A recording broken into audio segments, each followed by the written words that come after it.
j'ai l'impression de voir des fantômes. Difficile d'imaginer que la France réserverait un tel accueil à des demandeurs d'asile.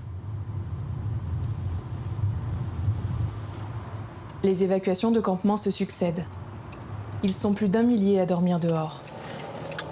Plusieurs collectifs citoyens tentent de faire face aux besoins vitaux, mais je les sens abattus face à l'urgence de la situation. Oui, à manger, ouais. S'il vous plaît, on est deux. Si vous pouvez un deuxième, ouais. Tenez, monsieur. Merci beaucoup, la famille. Voilà, Oui, ça. Il est calqué. À Porte de la Chapelle, ils étaient 700 et 1000 là, pendant un bon bout de temps là, de l'hiver. Sauf qu'ils ont tout dégagé en 2 coups, ils ont dégagé tout le monde. Et là, maintenant, ils interdisent en fait qu'ils se mettent là. Et donc, depuis, il y a eu un Porte des Poissonniers aussi, un peu. Un camp aussi qui s'est installé à un moment, mais ils chassent quoi. C'est-à-dire qu'ils laissent pas du tout les gens s'installer assez longtemps quoi. Donc là, on a des petits groupes qui errancent un peu partout. Voilà. Et donc, soit des fois, ils arrivent à retrouver un coup, mais il faut savoir où ils sont après. Des fois, ils se cachent de plus en plus en fait, Oui, de cette façon. Donc, c'est compliqué de les trouver aussi. Et voilà.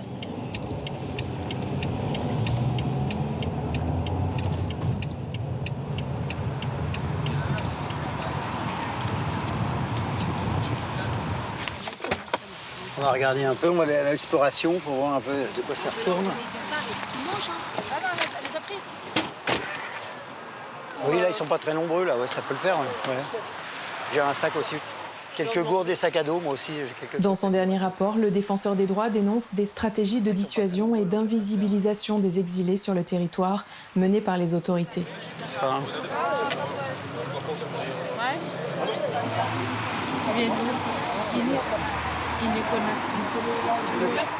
Face à une politique inhospitalière, Jacques Toubon souligne le rôle des solidaires, qui se substituent de plus en plus fréquemment au pouvoir public, mais qui sont de plus en plus empêchés d'agir. Voilà, bon, on essaye de faire le point. Ouais.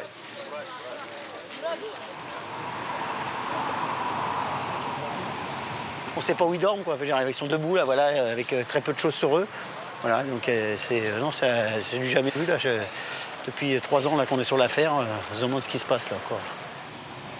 C'est désolant, c'est abominable.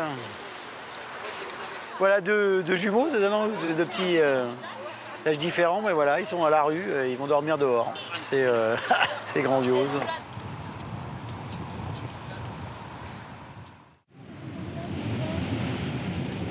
Pour dénoncer ce cycle infernal, 13 associations ont lancé un mouvement de grève inédit et symbolique.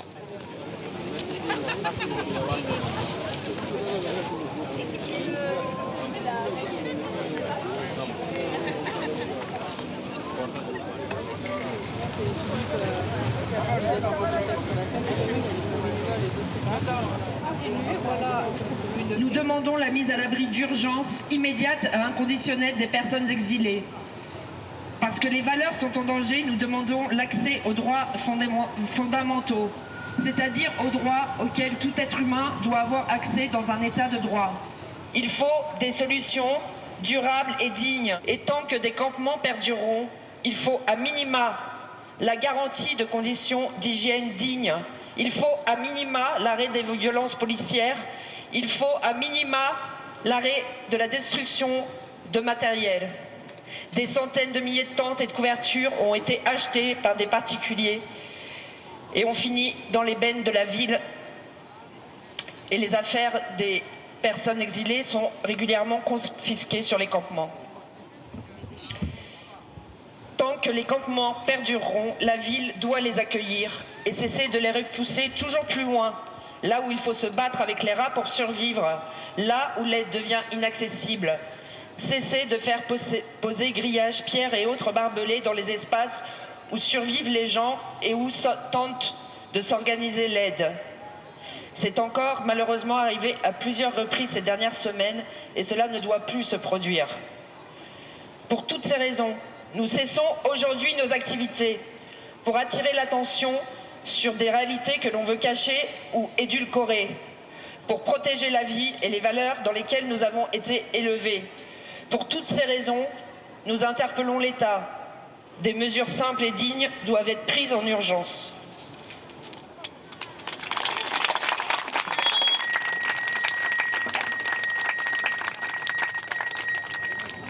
Les solidaires de la capitale ne sont pas les seuls à tirer la sonnette d'alarme.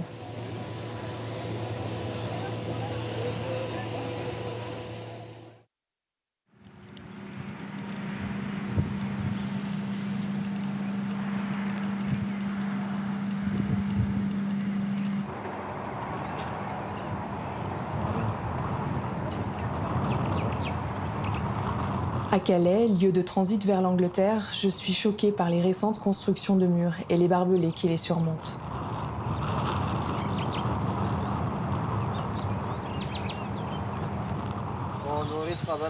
Pour échapper à la pulsion de contrôle des autorités, les exilés se terrent dans les forêts.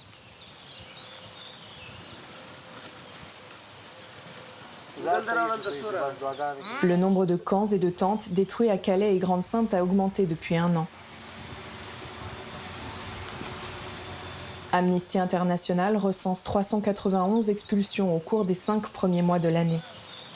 Presque 3 par jour. Jungle life is not good. Police every day come in came a tent and they take it to the police. People take it to the police station. The police come here, cut the tent. Cyrus. But sometimes spray in the put, something in the put spray.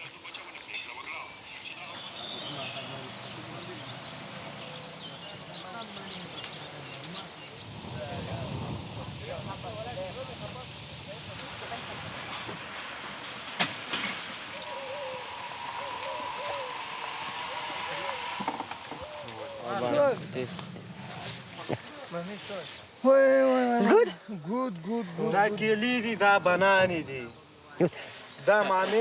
Full sugar. Hein? Oh, that was.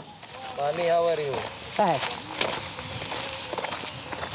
Udi, Oh, yeah, yeah.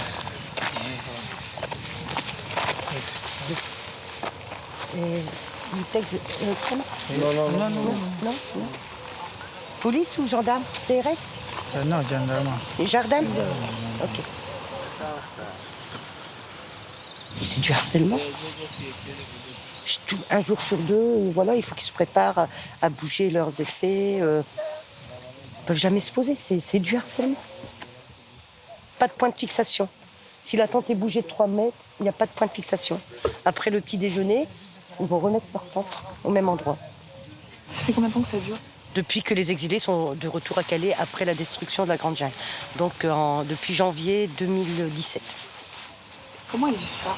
On essaye de leur remonter le moral, mais pour eux, c'est pas normal qu'en France, ils arrivent en France en pensant que la France c'est un beau pays, la France ils vont être accueillis, et ils s'imaginent même pas, quelquefois ils nous disent mais non, c'est pas ça ton pays.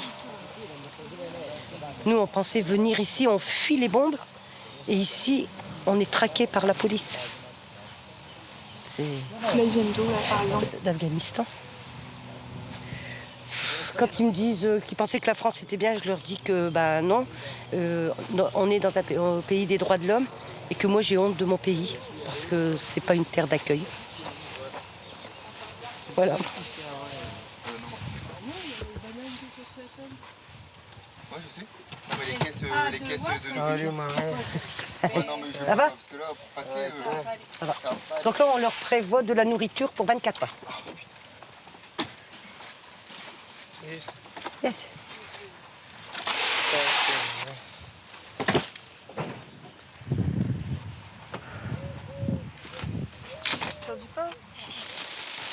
Allez les garçons. This just good. Ah, peut-être celle au fromage. Attends. Ouais. This. Ça. Good. Very good. Le but de la police, c'est de les empêcher de rester, de les faire partir, de dire qu'ils ne sont pas les bienvenus. Ils sont pas les bienvenus chez nous. On prend leur sac avec leur portable. C'est leur vie. Leur montre ou leurs bijoux. Tout part à la benne. Ils n'ont plus rien. Le pire, c'est le téléphone. La police leur prend les téléphones. Casse les téléphones.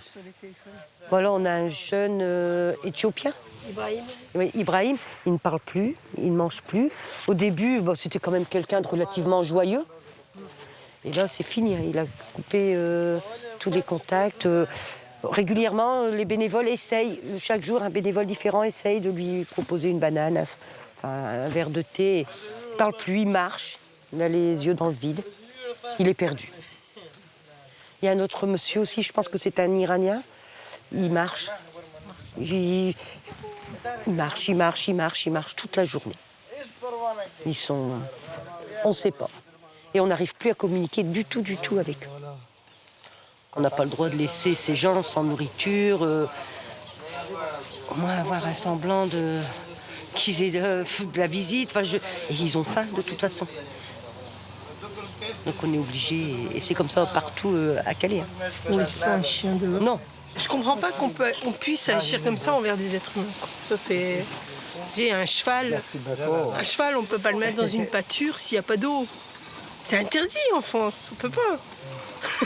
Mais on va laisser des gens vivre. On a dû se battre au tribunal pour qu'on puisse donner de l'eau à des gens. C'est inconcevable. Bon alors, toi, fais quoi? Après, moi, je fais ça parce que c'est des êtres humains. Ça viendrait m'arriver à moi, je serais heureuse aussi de trouver quelqu'un sur ma route, quoi. Pour prendre une douche, pour se laver, pour manger, pour boire un peu, un verre d'eau. C'est pas... Mais bon, souvent, ils arrivent en Angleterre, psychologiquement, ils sont tous atteints, hein, tous. Ils sont obligés et encore plus, je crois, chez les Afghans. Déjà, chez eux, ils ont connu que la guerre, donc ils ont besoin d'un suivi. Mais quand ils vivent en plus des conditions comme ça, et après, c'est inadmissible. Je leur dis plus rester en France. Avant, j'étais là, rester en France, parce que j'aime mon pays, et puis ben voilà, ces gens, ils ont leur place, ils ont plein de choses à nous apprendre, ils m'apprennent plein de choses. Ils m'apprennent à ne pas s'inquiéter du lendemain. Hein. Et c'est vrai, c'est des gens, demain on verra. Aujourd'hui, c'est aujourd'hui, demain on verra. Et mais en Angleterre, même s'ils n'ont pas de papier, déjà, ils peuvent travailler. Déjà. Même si on les sous-doit, ils sont payés en dessous du marché, mais ils sont payés. Moi, les 2 Éthiopiens que j'ai accueillis à la maison, là, ils sont tous en école ingénieur maintenant, en génie civil. Et ils ont des bourses qu'ils n'auraient jamais eues en France.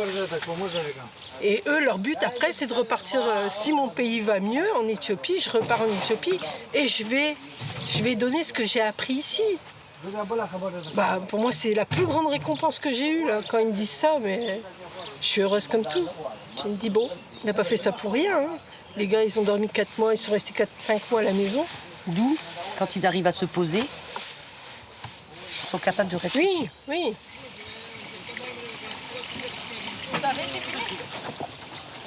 Bon, là, c'est compliqué. Hein. Viens ici. Dans ce contexte de plus en plus répressif, je réalise à quel point tendre la main est devenu un acte de résistance. Good.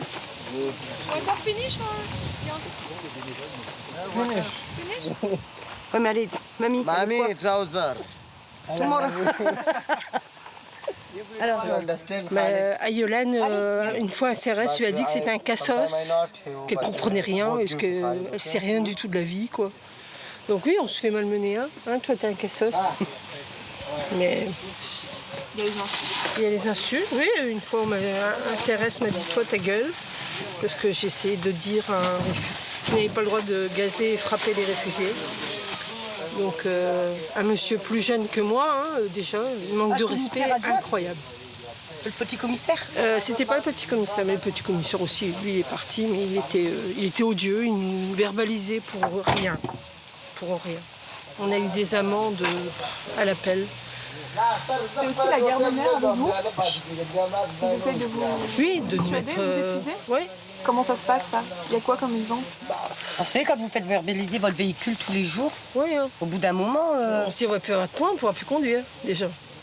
Donc nous, on se relayait, hein. C'est soit l'un ou l'autre qui conduit pour dire de... Mais une fois, mon fils, il klaxonnait. Il a donné un klaxon juste pour faire un signe aux réfugiés. Ils l'ont poursuivi et il a eu une amende pour klaxon abusif. Nous, un clignotant, on n'avait pas mis notre clignotant, ça a été 3 points et je sais plus, 15 ou 20 euros d'amende. Bon, c'était pas trop l'amende, c'était surtout les points qui nous embêtaient. Tout. Ils ont vraiment, oui, c'était de la dissuasion aussi, à dire, bon, parce que tous les deux semaines où on avait un PV, bon, c'est quand même, c'est de notre poche. What's the problem? What's the problem? No problem? No breakfast today? No. Ramadan? Mom is a legend. Yeah. Everything I said to him, but very kindly woman. With mom is happy sometime mommy coming here. You happy when Yeah. Bon.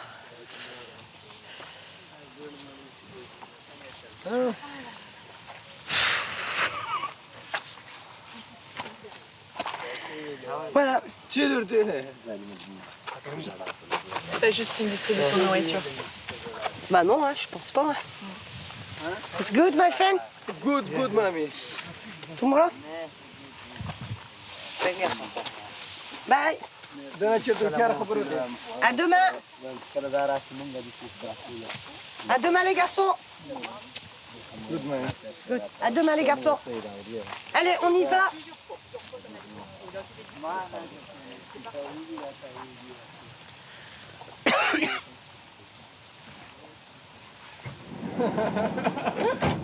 Ça va? No family. Yes. Family? Yeah.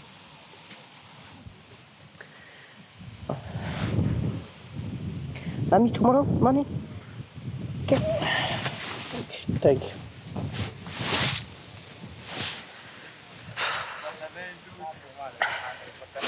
Allez, à demain les garçons.